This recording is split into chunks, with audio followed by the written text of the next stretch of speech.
नमस्कार, स्वागत है आपका इंडिया की दहाड़ में। बच्चे पास आउट हो चुके हैं। तमाम कॉलेज हों या स्कूल हों, सबके रिजल्ट्स आ गए और नया सत्र शुरू हो चुका है।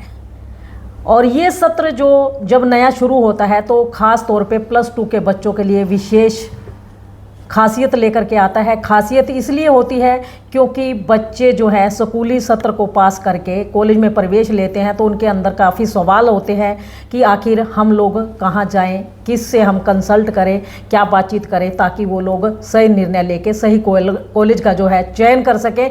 तो इसी बात को लेकर के आज हम SDPG कॉलेज में पहुँचे हैं। हमारे साथ हैं प्राचार्य अनुपम अरोड़ा जी, उनसे बातचीत करना चाहेंगे। सर नमस्कार। सर, जैसा कि नया सत्र शुरू हो चुका है और +2 पास आउट बच्चों के मन में काफ़ी सवाल होते हैं, आखिर कहाँ जाएं, किससे सलाह मशवरा करें ताकि किसी अच्छे कॉलेज में एडमिशन हो जाए, पढ़ाई लिखाई अच्छे हो जाए। उसके लिए कॉलेज क्या कुछ प्रयास कर रहे हैं? सर्वप्रथम तो जो बच्चे 10+2 हरियाणा बोर्ड से या CBSE बोर्ड से उत्तीर्ण हुए, आपके चैनल के माध्यम से, साक्षात्कार के माध्यम से मैं उनसे बात कर पा रहा हूँ, आपका बहुत बहुत धन्यवाद। और आप सभी विद्यार्थी जिन्होंने 10+2 पास किया, अपने स्कूल शिक्षा को पूर्ण किया, अब आप कॉलेज में उच्च शिक्षा के क्षेत्र में प्रवेश कर रहे हैं और उच्च शिक्षा का क्षेत्र यानी अपार संभावनाएं, आपके लिए असीमित अवसर जीवन में, करियर में, हम आपका स्वागत करते हैं। और मैं चर्चा करना चाहूँगा कि जो ये सत्र 2024-25 है, इसमें एडमिशन का प्रोसेस क्या रहेगा। पहली बात तो ये कि 2024-25 के लिए जो ऑनलाइन एडमिशन का प्रोसेस है वो आज से प्रारंभ हो चुका। ये एक ऑनलाइन एडमिशन को हरियाणा सरकार का जो उच्चतर शिक्षा विभाग है, higher education department, government of Haryana, वो कोऑर्डिनेट कर रहा है। और जो स्टूडेंट्स जो हैं कॉलेज में ग्रेजुएशन के जो डिफरेंट कोर्सेज़ हैं उनके फर्स्ट ईयर में एडमिशन लेना चाहते हैं, उन्हें ऑनलाइन रजिस्ट्रेशन कराना होगा 3 जून से लेकर 25 जून के बीच में। पहली सूचना ये है। और ये विद्यार्थी हालांकि क्योंकि ऑनलाइन है, अपने मोबाइल फ़ोन से या आसपास किसी कंप्यूटर फैसिलिटी से रजिस्ट्रेशन करवा सकते हैं, लेकिन हमारा परामर्श ये है कि विद्यार्थी कॉलेज आएँ। उसका कारण क्या है कि एजुकेशन में एक फंडामेंटल चेंज है इस समय। कोर्सेज़ का जो स्ट्रक्चर है उसमें एक टोटल चेंज है। कुरुक्षेत्र विश्वविद्यालय कुरुक्षेत्र से हमारा SDPG कॉलेज पानीपत संबद्ध है और सत्र 2023-24 से कुरुक्षेत्र विश्वविद्यालय कुरुक्षेत्र ने अपने जितने भी UG कोर्सेज़ हैं, जैसे हमारे यहाँ BA है, BA ऑनर्स इंग्लिश है, BA ऑनर्स इकोनॉमिक्स है, BSc non medical side physical science, BSc life science और BCom ऑनर्स है, bachelor of business administration BBA, bachelor of computer applications BCA courses, इन सभी कोर्सेज़ में NEP 2020 को क्रियान्वित किया जा चुका है कुरुक्षेत्र विश्वविद्यालय कुरुक्षेत्र द्वारा। और उसमें चेंज क्या है? चेंज ये है कि अब NEP के अंडर जो कोर्सेज़ हैं, इसमें सिलेबस जो ट्रेडिशनल सब्जेक्ट होते थे उनके सिलेबस को 50% कर दिया गया है, हाफ कर दिया गया है। तो उनको जो टीचिंग टाइम होगा वो भी लगभग 50% हो जाएगा। रिमेनिंग जो 50% है टाइम, उसमें एक नया कंपोनेंट ऑफ एजुकेशन को फिट किया, इंटीग्रेट किया है, वो स्किल कंपोनेंट ऑफ एजुकेशन है। और स्किल कंपोनेंट ऑफ एजुकेशन में skill enhancement course, ability enhancement course, value added course, multi disciplinary course, internship, ये 5 का जो एक पैकेज है, इसे हम कहते हैं स्किल कंपोनेंट ऑफ एजुकेशन। तो पिछले यानी 23-24 के सत्र से जो सत्र जा चुका है और आने वाले सत्र में भी यही प्रक्रिया रहेगी। NEP के अंडर कोर्सेज होंगे और जो आपका एजुकेशन है, जो आपकी डिग्री है, जो आपका करिकुलम कंटेंट डिज़ाइन किया है, उसमें 50% कंपोनेंट जो है स्किल को इंट्रोड्यूस कर दिया गया है। तो अब पढ़ने के साथ साथ जो है, जो आपकी एजुकेशन, आपकी डिग्री होगी, वो स्किल ओरिएंटेड होगी। स्किल ओरिएंटेड का मतलब वो जॉब ओरिएंटेड, एम्प्लॉयमेंट ओरिएंटेड होगी। इसका मतलब वो अर्निंग ओरिएंटेड होगी, आप स्किल के माध्यम से अर्न कर सकते हैं। ये एक फंडामेंटल चेंज है हमारी एजुकेशन की पॉलिसी में। इसे पूरी कंट्री में अडॉप्ट किया जा रहा है। हरियाणा फर्स्ट स्टेट्स में जिसने इसको इम्प्लीमेंट किया। हरियाणा में KU Kurukshetra university first university है जिसने इम्प्लीमेंट किया। हमारा सौभाग्य है कि हम कुरुक्षेत्र विश्वविद्यालय से एफिलिएटेड है। हम फर्स्ट कॉलेजेस में हैं जहाँ ये पॉलिसी इम्प्लीमेंट हुई है। और बेरोज़गारी हमारे देश की सबसे बड़ी समस्या है।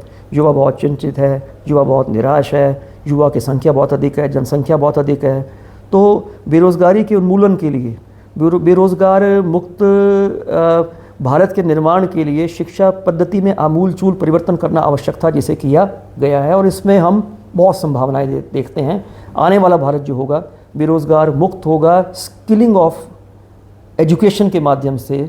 ऐसा प्रयास है, ऐसी सोच है हमारी सरकारों की और शिक्षाविदों की, और इसका क्रियान्वयन किया जा रहा है। तो मतलब कहीं ना कहीं सर ये कह सकते हैं, अगर बच्चा अपनी पढ़ाई भी कर रहा है और पढ़ाई के साथ साथ अगर स्किल डेवलपमेंट की को वो शिक्षा लेता है तो कहीं ना कहीं साथ साथ अपना रोजगार भी स्थापित कर सकता है। देखिए, मैं आपको उदाहरण देता हूँ कि जैसे हमने अपने महाविद्यालय में अब ये NEP को तो हमने इस साल से लागू किया जी। हमने अपने स्तर पर स्किल को शिक्षा के साथ जोड़ना चाहिए। हमने अपने प्रयोग किए, प्रयास किए स्वतंत्र रूप से, और हमने 3 कोर्सेज़ को चलाया अपने महाविद्यालय में। जैसे हमने एक बेकरी और केकरी का कोर्स चलाया, पिछले 3 साल से चल रहा है जी। और उसमें अपने बच्चों को हम निःशुल्क कोई पैसे नहीं लेते, हम उसका कोई चार्जेस नहीं है। हम बच्चों को art of baking, art of caking में ट्रेन करते हैं जी। बच्चों को केक बनाना, बच्चों को बिस्किट बनाना सिखाते हैं। वो बच्चे जब सीख जाते हैं तो यही हमारे महाविद्यालय में जो प्रयोगशालाएँ हैं, लैब्स हैं, हमारे ओवन्स हैं, उसमें बिस्किट बनाते हैं, उसमें केक बनाते हैं, उनको पैक करते हैं। हमारे महाविद्यालय का जो स्टाफ है, हमारे विद्यार्थी उसे परचेज़ करते हैं, और जो प्रॉफिट होता है वो बच्चे का होता है जो उसको बनाता है जी। तो बच्चे को दक्षता आई बेकिंग की, कुकिंग की, केकिंग की, और बच्चे ने, स्टूडेंट ने अर्न किया जो उसने प्रिपेयर किया, तो स्किलिंग भी हुई और अर्निंग भी हुई। 3 साल के बाद अर्निंग नहीं हुई, जब डिग्री पूरी हो जाएगी। जब स्किलिंग हो रही है साथ साथ अर्निंग भी हो रही है, अर्न व्हाइल यू लर्न। ऐसी एक हमने कोर्स अपना चलाया हुआ है, ब्यूटी एंड वेलनेस का, कॉस्मेटिक्स का कोर्स चलाया हुआ है, उसकी लेबोरेटरी बनाई है। उसमें एक बहुत अच्छी जो ब्यूटी एकेडमी है, ट्रेंड फैकल्टी को हमने वहाँ से हायर किया है, और प्रत्येक वर्ष हम 4 बैच जो है उसमें एनरोल कर रहे हैं, उन्हें कोर्स पूरा करवा रहे हैं, जो ब्यूटिशियन का कोर्स होता है। और आप समझते हैं कि ये एक फैशन इंडस्ट्री है और इतने हमारे फंक्शंस होते हैं, रीति रिवाज होते हैं, सजने संवरने का सबको शौक होता है, इसमें कभी भी स्लम्प नहीं होगा। अपने बच्चों को हम ब्यूटी और वेलनेस की ट्रेनिंग दे रहे हैं, ये भी जॉब ओरिएंटेड, स्किल ओरिएंटेड है, और बच्चे साथ साथ अर्न कर सकते हैं। टेली अकाउंटिंग के और अकाउंटिंग के जो सॉफ्टवेयर्स हैं उनकी ट्रेनिंग दे रहे हैं। तो ये इस तरह के कोर्सेज़ हैं कि आप डिग्री पढ़ रहे हैं लेकिन साथ साथ में ऐसी कुछ दक्षता, स्किल आप हासिल कर रहे हैं जिस स्किल को आप डायरेक्टली अर्निंग में कन्वर्ट कर सकते हैं, नॉट आफ्टर कंप्लीटिंग डिग्री। आप आज चाहते हैं तो आज कर सकते हैं, अपने घर में आप ओवन परचेज कर सकते हैं, अपने केक बना सकते हैं, अपने पड़ोस मोहल्ले में बेच सकते हैं आप जो है। इस प्रकार के कोर्सेज जो हैं। सर, अभी आपने कहा आज से रजिस्ट्रेशन शुरू हो चुका जी। है। रजिस्ट्रेशन के लिए आने वाले बच्चों के लिए एक तो टाइम पीरियड क्या रहेगा, और दूसरा डॉक्यूमेंट्स, क्योंकि बच्चे कई बार कई चक्कर लगाने को मजबूर हो जाते हैं क्योंकि उनको पता ही नहीं होता कि क्या लेके जाना है, उनके लिए क्या रहेगा? देखिए, हमारा परामर्श बच्चों को ये है कि आप महाविद्यालय में आइए, रजिस्ट्रेशन आप महाविद्यालय में जो एक्सपर्ट हमारी कंप्यूटर टीम बैठी है उनके सहयोग से करें। कारण यह कि यहाँ आके आपको एक एडिशनल अपॉर्चुनिटी है, हमारे काउंसलर्स हैं, काउंसलिंग टीम है, आप काउंसलर से बात करें, वो NEP में आपके कोर्स के स्ट्रक्चर को, कोर्स की डिटेल को एक्सप्लेन करेंगे जो घर बैठे आपको नहीं मिलेगी, कि NEP में क्या स्किल है, कौन से स्किल कोर्सेज हैं, क्या सब्जेक्ट कम्बिनेशन बनेंगे। जब जानकारी होगी आपको उचित, तभी तो आप ठीक निर्णय ले पाएंगे जी। तो उसके लिए आप हमारे काउंसलर से बात करें। रजिस्ट्रेशन भी आके आप कॉलेज करवाएं, क्योंकि आप बाहर रजिस्ट्रेशन करवाएंगे, कहीं आप किसी फैसिलिटी में करवाएंगे, वहाँ आप सुविधा शुल्क देंगे, वहाँ आप सैकड़ों रुपए देंगे, सरकारी फीस से अतिरिक्त देंगे। आप महाविद्यालय में आएंगे तो मात्र आप जो गवर्नमेंट की फ़ीस गवर्नमेंट प्रेस्क्राइब की है उतनी फ़ीस पे आप अप्लाई कर पाएंगे, तो आप पे फिनेंशियल बर्डन भी नहीं होगा और आपकी एप्लीकेशन में एक्यूरेसी भी होगी, आपका डिसीजन भी ठीक होगा, क्योंकि काउंसलर से आप बात करेंगे। वो टीम हमारे यहाँ बैठी हुई है और सवेरे 9:30 बजे से लेके और दोपहर 3:30 बजे तक प्रत्येक कार्य दिवस पर, संडे पे भी आपको अब 9 से लेके 3 जून से लेके और 25 जून तक ये टीम आपको बैठी मिलेंगी। और जो शेड्यूल अनाउंस हुआ है 3 जुलाई को फर्स्ट मेरिट लिस्ट लगेगी, उसमें जिनका नाम आएगा 4 से 8 जुलाई के बीच में फ़ीस जमा करवा पाएंगे। तत्पश्चात जो है दूसरी मेरिट लिस्ट लगेगी और दूसरी मेरिट लिस्ट लगेगी 10 जुलाई को, जिसकी फ़ीस जमा करवाने का समय 10 से 12 जुलाई होगा। उसके बाद 15 जुलाई से जो सीट खाली होंगी उसकी फ़िज़िकल काउंसलिंग होगी। और हम एक विद्यार्थियों को अनेक बार ये थोड़ा एक भ्रम होता है और उनकी जानकारी ऐसी होती है कि भी खर्चा बहुत होता है, तो फ़ीस बहुत ज़्यादा होती है, बहुत सारे परिवारों में आर्थिक विषमता के कारण वो बच्चों को अफोर्ड नहीं कर पाते एजुकेशन को। तो मैं ये एक संदेश देना चाहूँगा आपके माध्यम से कि एक तो फ़ीस बहुत ज़्यादा नहीं है, बहुत फ़ीस नहीं है, अनुमान ना लगाएं, कॉलेज आएँ, बात करें। दूसरी बात ये कि जिन विद्यार्थियों को वास्तविक रूप से कुछ समस्याएं हैं, कुछ आर्थिक विषमताएं, आकर बात करें। कुछ तो कैटेगरी ऐसी हैं, जैसे SC कैटेगरी है, उसमें PMS की स्कीम है, ऐसी कैटेगरी है 2.5 लाख रुपए तक की इनकम है पेरेंट्स की, तो गवर्नमेंट की स्कीम है, 0 फीस पे एडमिशन है, फीस देनी नहीं है आपको, जो है बाद में स्कॉलरशिप आएगा उसके बाद फीस पे होगी, 100% गवर्नमेंट स्पॉन्सर कर रही है। बीसी में भी काफ़ी स्पॉन्सरशिप गवर्नमेंट से हो जाती है।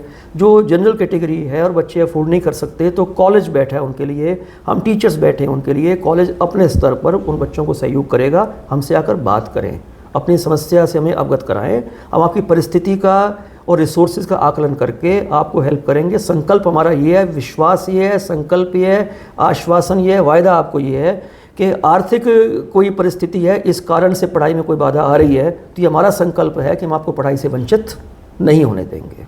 आप आइए हमारे पास, हमसे आकर बात करें आप।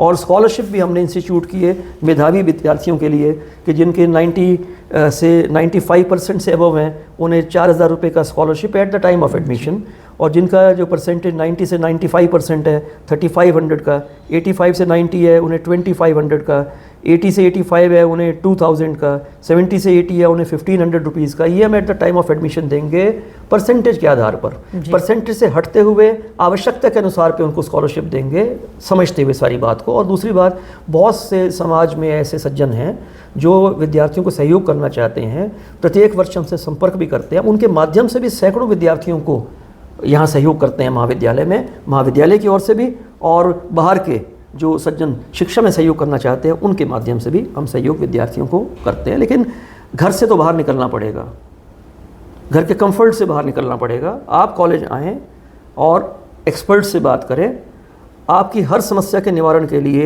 यहाँ हमारे पास एक टीम है, हमारे पास काउंसलर है, वो आपकी एकेडमिक कोई क्वेरी होगी उसको भी हेल्प करेंगे, कुछ फाइनेंस से रिलेटेड कुछ क्वेरी होगी उसमें भी हेल्प आपकी करेंगे। कहना चाहता हूँ कॉलेज में बड़ा एक्सीलेंट इंफ्रास्ट्रक्चर है, जो विद्यार्थियों से संबंधित कॉलेज की एक्टिविटी होती हैं जी, एक एकेडमिक्स है, स्पोर्ट्स है, एक्स्ट्रा को करिकुलर है। एकेडमिक्स में जो हमारी फैसिलिटी है, एकेडमिक्स में हमारे हर साल प्रत्येक वर्ष में जो है डिफरेंट कोर्सेज़ में यूनिवर्सिटी मेरिट पोजीशंस हैं। इसी वर्ष में सत्र 2023-24 में बीकॉम 4th सेमेस्टर में, बीकॉम 6th सेमेस्टर में जो हमारे कॉलेज का स्टूडेंट है वो यूनिवर्सिटी टॉपर है। ऐसी एमएससी फिजिक्स में 10 यूनिवर्सिटी पोजीशंस में 2 डिफरेंट सेमेस्टर्स में फर्स्ट उसमें 5 पोजीशंस में है। केमिस्ट्री में 5 पोजीशंस है out of 10 university merit positions. निरंतर हर साल जो है बच्चे इतना उत्कृष्ट अपना एकेडमिक परफॉर्मेंस जो है रिपीट करते हैं। बहुत अच्छा एकेडमिक फैसिलिटी हैं, टीचर्स हैं। जो ये पॉसिबल क्यों पा रहा है, जो हमारे टीचर्स हैं वो सिर्फ एक टेक्निकली मैकेनिकली एक सिलेबस को उड़ेल नहीं रहे। टीचर अपने आप में एक ज्ञान का भंडार है, टीचर अपने आप में एक एनसाइक्लोपीडिया है, टीचर अपने आप में एक पर्सनैलिटी है। और टीचर्स जो हैं वो बच्चों के साथ इतना अपना दायित्व अनुभव करते हैं, इतना बच्चों के साथ कमिटेड हैं टीचर्स जो हैं, इतना एफेक्शनेट है बच्चों के लिए कि टीचर बहुत कुछ बच्चे को देना चाहता है अपने मॉरल से, अपने मन से, जैसे अपने बेटे बेटियों को दे रहा है। उस भाव से टीचर पढ़ाते हैं, तो उसका परिणाम ये है कि हमारे उत्कृष्ट परीक्षा परिणाम है विश्वविद्यालय में। दूसरा स्पोर्ट्स है। स्पोर्ट्स में हमारे जो स्पोर्ट्स पर्सन्स हैं इंटरनेशनल तक जा रहे हैं हर साल। हमारे बच्चे कबड्डी में गए, हमारा बच्चा रेसलिंग में गया, इंटरनेशनल स्पोर्ट्स पर्सन है। नेशनल गेम्स में हमारी एक बेटी है, उसने 19 लाख का कैश प्राइज़ विन किया। एक बेटा है, उसने 7 लाख का कैश प्राइज़ विन किया। नेशनल गेम हमारे कंट्री के अंदर जो है स्पोर्ट्स का हाईएस्ट फॉर्मेट है। कुरुक्षेत्र विश्वविद्यालय के स्तर पर तो हम बहुत सारे स्पोर्ट्स के अंदर यूनिवर्सिटी चैम्पियंस हैं। इसी प्रकार एक्स्ट्रा को करिकुलर एक्टिविटीज़ हैं कि बच्चे जो हैं कॉलेज में आए हैं, हमारा पर्पस एक उनका सर्वांगीण विकास है, उनका एक multi dimensional all round holistic development है।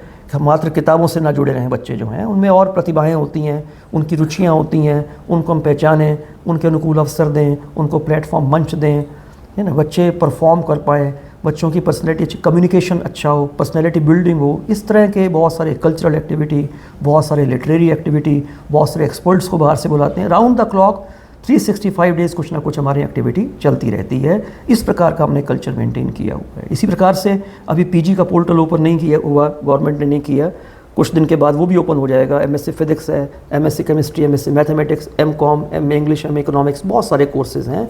तो एक बड़ा संस्थान है और एक प्रॉपर वर्क कल्चर होना चाहिए। एकेडमिक, स्पोर्ट्स, करिकुलर, हर तरह का वर्क कल्चर जो है वो कॉलेज में वेल एस्टेब्लिश्ड है। और बहुत अच्छा वातावरण, हम एक कॉलेज का एटमॉस्फेयर है, कंड्यूसिव है, और it is full of thrill, it is full of encouragement, it is full of motivation, it is full of achievement. Thank you. तो देख सकते हैं किस तरीके तमाम वो फैसिलिटी जो एक स्टूडेंट को चाहिए अपने भविष्य को संवारने के लिए, वो तमाम फैसिलिटीज़ जो है एसडीपीजी कॉलेज के अंदर दी जाती हैं। और बच्चे के सर्वांगीण विकास के लिए, जैसा कि सरकारें भी कहते हैं कि सर्वांगीण विकास के लिए सरकार कार्यरत है, तो यहाँ पर एसडीपीजी कॉलेज का वायदा बात कम काम ज़्यादा। तो खबर को साथ ही साथ शेयर अवश्य कीजिए, लाइक भी कीजिए, चैनल को फॉलो करना ना भूलें। इंडिया की दहाड़ के लिए रमा देवी, जय हिंद, जय भारत।